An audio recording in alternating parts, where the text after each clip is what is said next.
Kan kalau misalkan tim saya itu orang itu kemudian, dalam artian mereka tuh kadang semangat, kadang kagak gitu ya, kadang malas, apa trik khusus yang bisa kita lakukan supaya mereka bisa bangkit dan semangat kembali?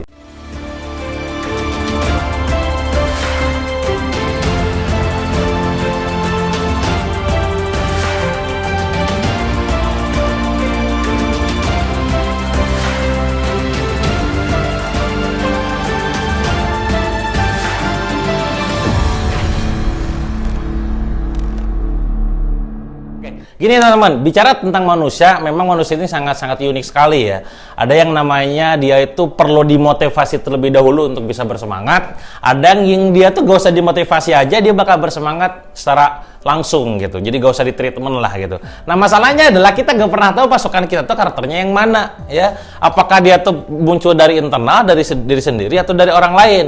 Nah maka kalau saya pribadi dalam melakukan treatment buat mereka supaya mereka bisa mood ya dan terusan jualan, terus aktivitasnya terus jualan gitu ya, gila-gilaan. Maka yang biasanya saya lakukan adalah yang pertama, kita harus mengetahui karakteristik ya, atau bahasa kerennya itu adalah metaprogram. Wah, bahasa yang ngeri ya.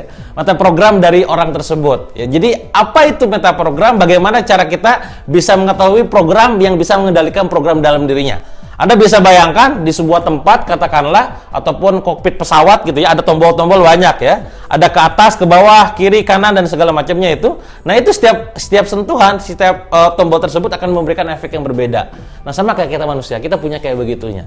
Nah, kabar baiknya buat teman-teman semua, kalau misalkan udah tahu tombolnya tersebut, mau kemana, arahnya gimana, itu bisa kita boosting sesuai dengan kebutuhan itu. Jadi yang pertama adalah Anda harus ketahui karakteristiknya, ketahui tentang yang namanya kebutuhan dia, ketahui tentang yang namanya metaprogram dia. Itu yang pertama. Yang kedua adalah, pastinya jangan cuma bicara tentang impian.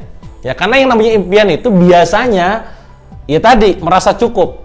Ya, salah satu challenge buat kita yang sering kali merasa cukup, mungkin karena terdoktrin dengan istilah bahwa ayo merasa cukuplah, qanaah, yes, aku setuju. Tapi kalau bicara masalah merasa cukup tentang berbagi, tidak akan pernah cukup. Jadi, prinsipnya adalah jangan bicara tentang dream-nya, tapi bicara masalah strong why-nya.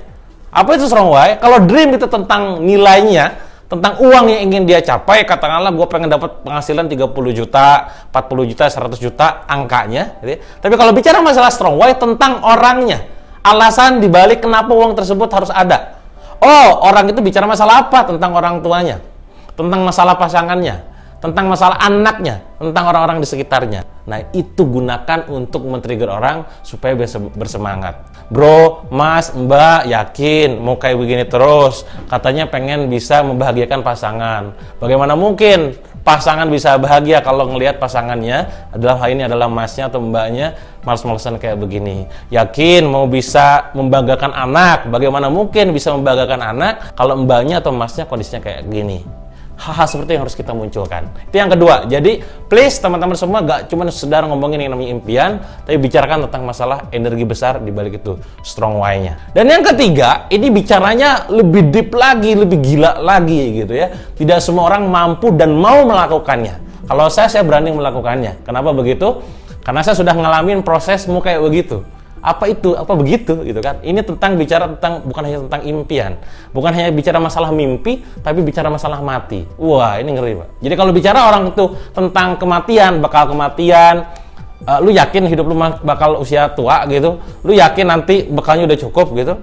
Ya gak kan, mereka tuh pasti gerak-gerak untuk bisa terus melakukan aktivitas sebaik mungkin. Salah satunya untuk bersemangat jualan. Karenanya trigger mereka bukan hanya dengan mimpi, tapi trigger mereka dengan mati. Karena dengan mati adalah disebut orang yang cerdas itu adalah ketika kita mengingat mati dimanapun itu, termasuk pada saat jualan di bisnis kita. Dengan tiga trik tersebut, Anda bisa mendapatkan pasukan yang memang dia tuh bisa loyal dan militan. Dan pastinya masih ada banyak trik lagi yang saya sampaikan dalam buku ini, dan Anda bisa baca, bisa praktekkan untuk tim penjualan Anda.